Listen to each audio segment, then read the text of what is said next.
Cosa potete comprare oggi in Europa con 7.000 euro nel mercato del nuovo? Praticamente nulla, forse uno scooter elettrico o 3 anni di rate per una city car base? Ma se vi dicessi che da qualche parte nel mondo con la stessa cifra vi portate a casa una berlina compatta da 4 metri, spaziosa, con un design moderno e soprattutto 5 stelle nei crash test di sicurezza? Spesso guardiamo solo al nostro mercato, ma oggi voglio portarvi fuori dai confini europei per scoprire un'auto che da noi farebbe saltare il banco, ma che purtroppo non possiamo comprare. Parliamo della Tata Altroz. Com'è possibile che costi così poco e cosa c'è sotto il cofano? Guardandola da fuori, la Tata Altroz non ha l'aspetto di un'auto economica o a risparmio, tutt'altro. Gli ingegneri indiani hanno fatto un lavoro straordinario sulla piattaforma costruttiva, creando una linea da berlina compatta a 2 volumi che sprizza dinamismo da tutti i pori. Il lato anteriore è aggressivo, caratterizzato da una grande griglia con un motivo tridimensionale nero lucido che unisce visivamente i 2 grandi fari profilati. Sotto i proiettori principali si trovano le luci diurne a LED e i fendinebbia dotati di funzione di svolta inseriti in un paraurti muscoloso che le dà una presenza su strada davvero importante.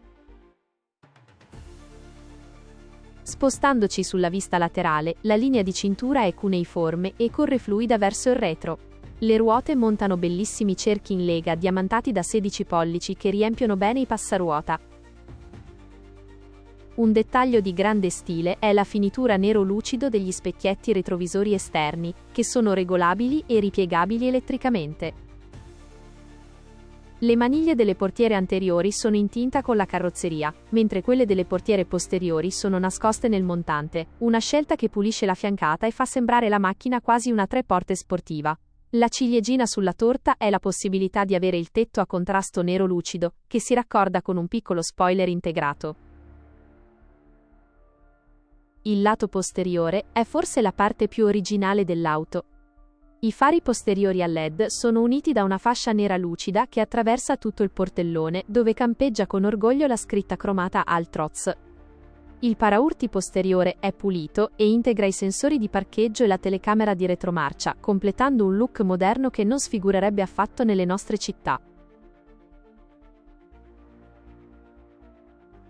Il bagagliaio offre una capacità standard di ben 345 litri, che si riducono a circa 210 nelle varianti a gas a causa della presenza delle bombole, ma che per la versione normale rimangono un valore record per una vettura lunga meno di 4 metri. Il vano è ben sfruttabile e dotato di una comoda cappelliera rigida.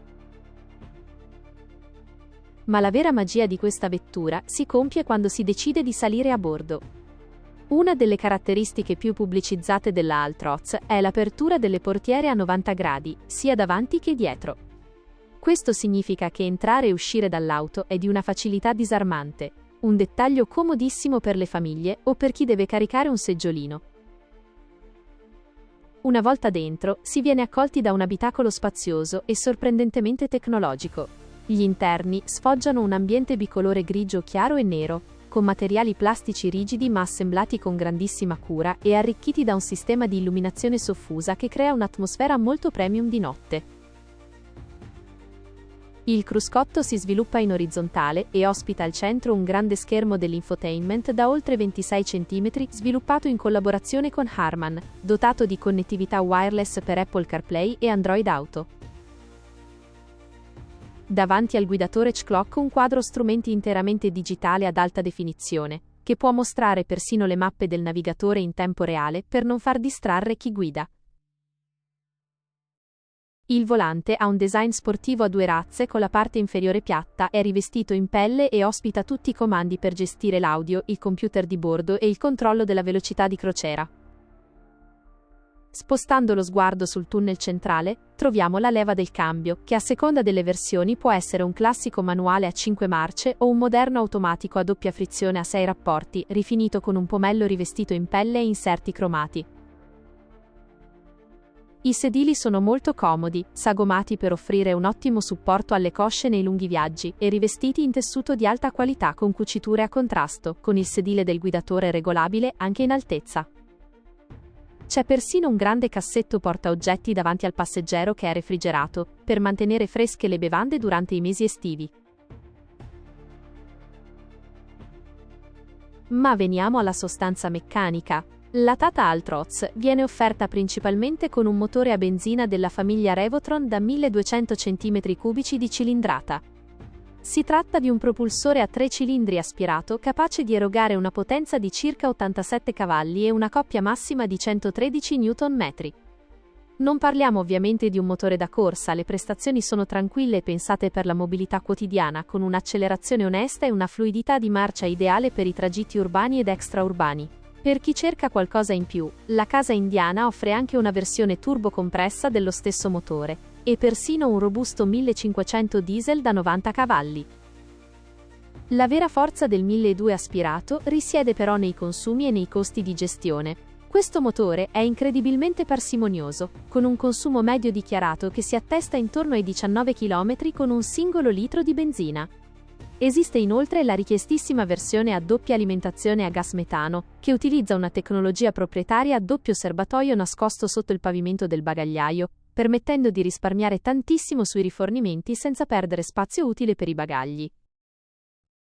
Insomma, siamo davanti a una macchina solida, tecnologica, con 5 stelle nei test di sicurezza per la protezione degli adulti e un prezzo che nel mercato indiano parte, al cambio attuale, da poco più di 7.000 euro per le versioni d'accesso. A questo punto la domanda sorge spontanea e voglio girarla direttamente a tutte voi che state seguendo questo video. Se la Tata decidesse di importare questa Altroz nel mercato europeo, ovviamente adeguando i motori alle nostre normative antinquinamento Euro 6, a quale prezzo sareste disposti ad acquistarla? Pensate che una vettura del genere, proposta magari intorno ai 12 o 13.000 euro, potrebbe spopolare e mettere in crisi le city car europee che ormai costano quasi il doppio? Lasciatemi un commento qui sotto con il vostro parere, sono davvero curiosa di leggere cosa ne pensate. Ma sia che si guidi un'auto economica da 7.000 euro, sia che si viaggi su un SUV di lusso, c'è una verità che non cambia mai quando si mettono le ruote su strada, ovvero il traffico moderno è diventato una giungla imprevedibile e pericolosa. Tra guidatori distratti dagli schermi degli smartphone, manovre azzardate e purtroppo persone poco oneste, il rischio di subire un danno o di essere coinvolti in una controversia è altissimo. Ecco perché considero la presenza di una dashcam a bordo un accessorio assolutamente vitale e indispensabile su qualsiasi auto. Installare una piccola telecamera sul parabrezza, che registra in modo continuo tutto quello che accade davanti al muso della tua vettura, è l'unico modo reale per tutelare la tua patente, i tuoi risparmi e la tua serenità d'animo. In caso di incidente, non dovrete più sperare nella presenza di testimoni onesti o litigare per far valere le vostre ragioni con le assicurazioni. Il file video registrato in alta definizione mostrerà la dinamica esatta dei fatti, fotogramma per fotogramma, diventando una prova schiacciante e incontestabile che vi farà risparmiare tempo, soldi e tantissimo stress. Se volete proteggere voi stessi e la vostra auto, vi ho lasciato il link per acquistare la migliore dashcam per rapporto qualità-prezzo, lo trovate come sempre fissato giù in evidenza nel primo commento. Se questo viaggio fuori dai confini europei alla scoperta della Tata Altroz vi è piaciuto e vi ha incuriosito, lasciatemi un bel like per sostenere il mio lavoro. Iscrivetevi subito al canale se ancora non lo avete fatto e attivate la campanella delle notifiche per non perderti i prossimi video. Noi come sempre ci vediamo alla prossima, sempre sulla cresta dell'onda, sempre protetti e con i motori al massimo.